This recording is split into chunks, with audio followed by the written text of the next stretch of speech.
Hello everyone, welcome back to our YouTube channel, Tech It Simple. Today, I'm here with a new video to show you guys how you can log into your employee account.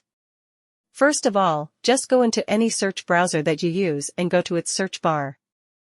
Just type in Toast Inflow Login and hit enter. After doing so, many results will pop up on your screen. Likewise, just click on the first link that shows up on your screen. After doing so, it will take you to the official website of Toast Inflow, where you need to input your credentials correctly in order to sign into its account. Here, I'm going to choose English as it is most widely used worldwide and can easily be understood by everyone. Here, you need to put your email ID or username that you used while signing up for the Toast account.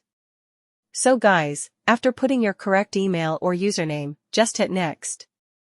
After doing so, you'll be presented with a new interface where you need to input your password correctly in order to sign into your Toast account.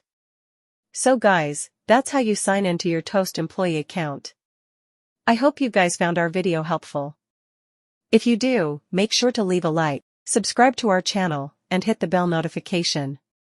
And don't forget to drop a comment for reviews. For more content like this, see you guys in our next video. Thank you for watching.